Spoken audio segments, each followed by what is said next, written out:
Hey guys, welcome and welcome back to my channel. আৰু আজি মই বনাম নাৰিকলৰ লাড্ডু ৰেচিপি। কোনে কোনে খাই ভাল পায় বাৰু জনাবচোন। আৰু ফাৰ্ষ্টে মই এনেকৈ এতিয়া নাৰিকলটো ৰুকি লৈছোঁ। আৰু এইটো মই এমাজনত অৰ্ডাৰ দিছিলোঁ নাৰিকল ৰুকাটো, খুব ভাল হয়। আৰু এতিয়া এই নাৰিকলৰ যিখিনি গাখীৰ থাকে সেইখিনি মই চেপি উলিয়াই লৈছোঁ। এয়া মই ছেপাৰেট কৰিলোঁ। আৰু এতিয়া মই নাৰিকলখিনি দিম চেনি মই নাৰিকল যিমানখিনি আছে প্ৰায় তাৰ সমানেই দিছোঁ। আৰু অকণমান মই ফুড কালাৰ ইউজ কৰিছোঁ, আপোনালোকে নকৰিলেও নাই, এইটো অপশ্যনেল হয়। আৰু এতিয়া মই এইখিনি গোটেইখিনি ভালকৈ মিক্স কৰি ল'ম।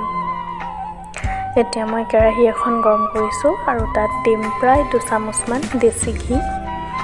আৰু কেৰাহীখন মই একেবাৰে ল' ফ্লেমত ল'ম আৰু ল' ফ্লেমতে এতিয়া নাৰিকলখিনি ভাজিম। এয়া নাৰিকলখিনি দি দিলোঁ আৰু এতিয়া এইখিনি মই ভাজি থাকিম। মই নাৰিকলখিনি তেতিয়ালৈকে ভাজিম যেতিয়ালৈকে ইয়াৰ এটা পাক উঠি নাযায়।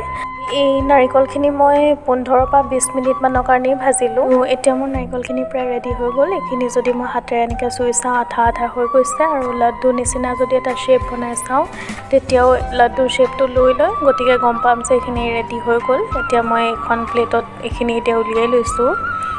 তাৰপাছত মই হাতত দুইফালে দেশী ঘি সানি ল'লোঁ আৰু এতিয়া মই লাড্ডুৰ শ্বেপ দি যাম।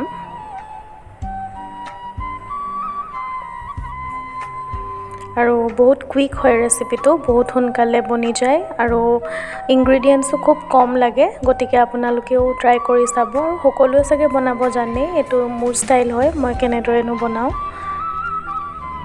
আৰু এয়া মোৰ নাৰিকলৰ লাড্ডুখিনি ৰেডি হৈ গ'ল। যদি মোৰ ভিডিঅ'টো আপোনালোকে চাই ভাল পাইছে তেন্তে প্লিজ ভিডিঅ'টোত এটা লাইক কৰি দিব। আৰু যদি আপোনালোক মোৰ চেনেলত নতুন তেন্তে প্লিজ সেই ছাবস্ক্ৰাইব বুলি লিখি থোৱা বাটনটো এবাৰ ক্লিক কৰি দিব আৰু মোৰ ভিডিঅ'বোৰ শ্বেয়াৰ কৰি দিব। Thank you and bye. Next ভিডিঅ'ত লগ পাই আছোঁ।